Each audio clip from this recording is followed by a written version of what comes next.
let's talk about something that's about to change for pretty much all of us. For what, decades now, our digital lives have been locked down by a mix of stuff we know, like passwords, and stuff we have, like our phones. Well, that entire system is on its way out. It's being retired, and what's coming to replace it is going to completely change the way we buy things, the way we log in, well, the way we do everything online. You know the drill, right? You're trying to buy something or log into your bank, and then you wait. You're just staring at your phone, waiting for that little text message with a 6-digit code to finally show up. It's this tiny little moment of frustration, but it's a moment we've all just kind of learned to live with as part of being secure online. Well, you can get ready to say goodbye to all that. That little delay, that 6-digit code, the entire system built around it, it's being phased out all over the world. And its replacement? It's faster, it's way smoother, and it's a lot more personal. Because the replacement is you. Your face, your fingerprint, your own biology is the new key. Now, you might be thinking this is all about convenience, right? Just making things a little bit faster. But that's not the real story. The real reason we're moving away from the one-time password, or OTP, is because it's fundamentally deeply broken. What we once thought was a security blanket has actually turned into a massive security hole. I mean, if you look back, it's always been a bit of a cat and mouse game. First, we had passwords, and we all know how that went. They were way too easy to guess or steal. So around the 2010s, we added that SMS code as a second layer. And yeah, it felt safer for a while. But the criminals, they adapted, and they learned how to get right around it. So here we are, staring down 2026, and it's painfully obvious this system just can't keep up anymore. So how exactly are they beating it? Well, there are a few really common tricks. SIM swapping is a huge one. That's where a scammer literally calls your phone company, pretends to be you, and gets your number transferred to their phone. Just like that, they get your security codes. Then you've got the classic phishing attacks, tricking you into typing your code into a fake website.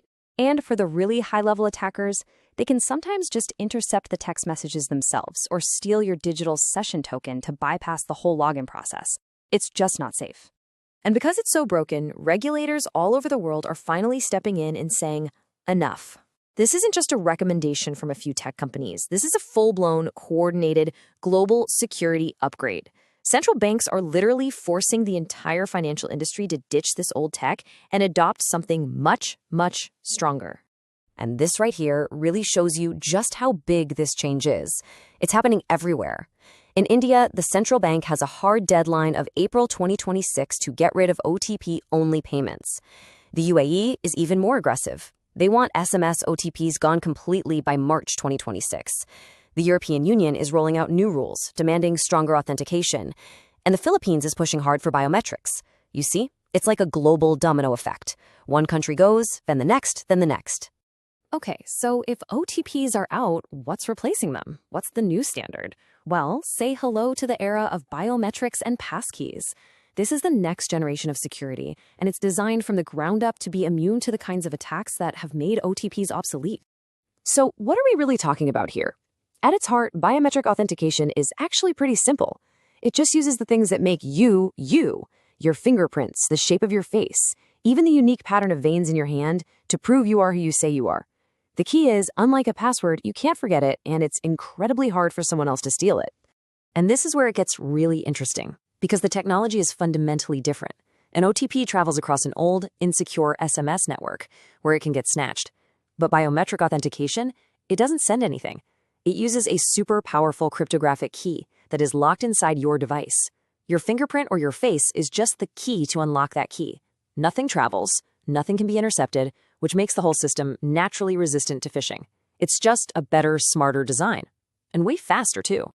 So this massive shift in technology isn't just about making us safer. You know what follows a big tech revolution, right? A whole lot of money. As governments demand these changes and we, the users, demand easier ways to do things, the business of biometrics is absolutely exploding. And I'm not kidding when I say exploding. Just look at these numbers. By 2026, the market for paying with biometrics is expected to hit almost $12 billion. But then look ahead to 2034. It's projected to more than quadruple, to over $47 billion. We are right at the bottom of a massive hockey stick growth curve. And here's the number that really tells the story of how fast this is happening. The market is growing at a compound rate of nearly 19% every single year. To put that into perspective, that kind of sustained, rapid growth doesn't just signal a trend. It signals a fundamental, irreversible change in how an entire industry works. This is the new normal being built right now. So where's the engine for all this growth? A huge piece of the puzzle is the Asia-Pacific region. You've got governments in places like India pushing hard for digital payments, combined with a huge population that's adopted smartphones like nowhere else. It's basically the perfect storm for biometric payments to take off and become the standard way to pay for things. But, and there's always a but, isn't there? This shiny new passwordless world isn't perfect. While biometrics solve a ton of our old security problems, they also bring a whole new set of really important questions and trade-offs to the table. And most of them circle around one word: privacy. So let's lay it out. On the one hand, the pros are fantastic. We're talking about a huge drop in fraud, super fast checkouts, and for businesses, that means more completed sales.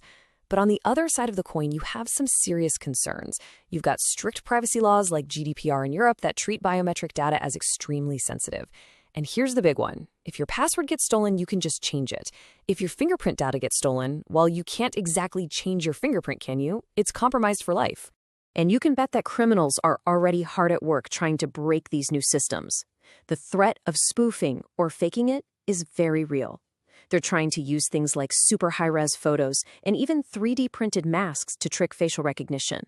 They're using AI to create synthetic voices. And of course, the big one is deepfakes. The cat-and-mouse game of security, and never really ends. So all of this brings us to the one final, massive question we have to face in this new era. As we move away from things we know to things that we are, we have to ask ourselves, when your face literally becomes your credit card, who really owns that data? And who is responsible for protecting it? That's the question we're all going to have to answer as this technology weaves itself into every part of our lives.